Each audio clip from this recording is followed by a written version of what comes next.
নমস্কার বন্ধুরা, অঙ্কিতা রান্নাঘরে সবাইকে স্বাগত। আজকে বানাবো বাঙালি স্টাইলে ডিম কষা। প্রথমেই একটা কড়াইতে খুব ভালো করে সর্ষের তেল গরম করে নেব।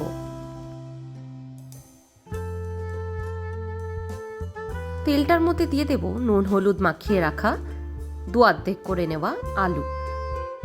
আলুটা নরম হয়ে যাওয়া অবধি খুব ভালো করে আলুটাকে ভেজে নেব। আলুটা নরম হয়ে এসছে, এবার আলুটাকে তুলে অন্য একটা পাত্রে নিয়ে নেব। এবার ওই তেলের মধ্যে দিয়ে দেব আগের থেকে সেদ্ধ করে নুন হলুদ মাখিয়ে রাখা ডিম। ডিমটাকে 1 মিনিটের জন্য খুব ভালো করে নেড়ে ভেজে নেব। ডিমটা লাল করে ভাজা হয়ে গেছে, এবার তুলে অন্য একটা পাত্রে নিয়ে নেব।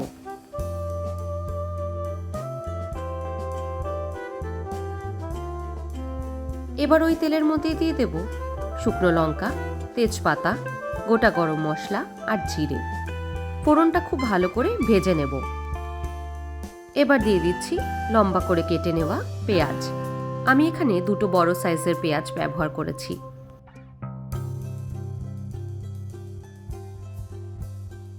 পেঁয়াজটা একটু নরম হয়ে আসলে তার মধ্যে দিয়ে দেব একটা ছোট সাইজের পেঁয়াজ বাটা, 1 ইঞ্চি আদা আর 4 থেকে 5 কোয়া রসুন। মশলাটার কাঁচা গন্ধটা যাওয়া অবধি খুব ভালো করে মশলাটাকে কষাতে থাকবো। মশলাটা ভালো করে কষানো হয়ে গেছে, তার থেকে তেল ছেড়ে দিয়েছে। এবার দিয়ে দেব 2 চামচ পরিমাণে লঙ্কার গুঁড়ো, 1 চামচ হলুদ, 1 চামচ নুন আর 1 চামচ জিরে গুঁড়ো। যেহেতু রান্নায় আমি কোনো রকমের কাঁচা লঙ্কার ব্যবহার করছি না, তাই লাল লঙ্কাটা আমি একটু বেশি দিয়েছি।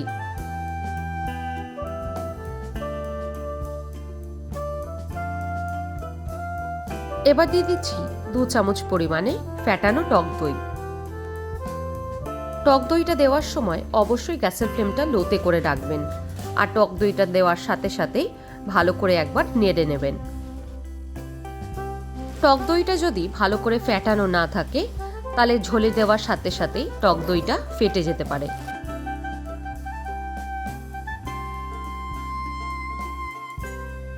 মশলা থেকে তেল ছেড়ে এসছে, এবার দিয়ে দিচ্ছি আগের থেকে ভেজে রাখা আলু।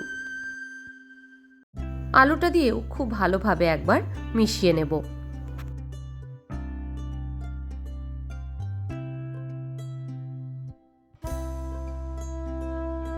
ডিম কষা বানানোর সময় একটু ধৈর্য ধরে মশলাটাকে কষাতে হবে।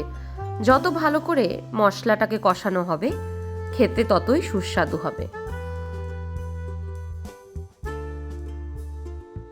মশলাটা ভালো করে কষে তেল ছেড়ে দিয়েছে, এই সময় দিয়ে দিচ্ছি আগের থেকে ভেজে রাখা ডিম। ডিমটাকে দিয়েও খুব ভালো করে একবার আলুর সাথে মিশিয়ে নেব।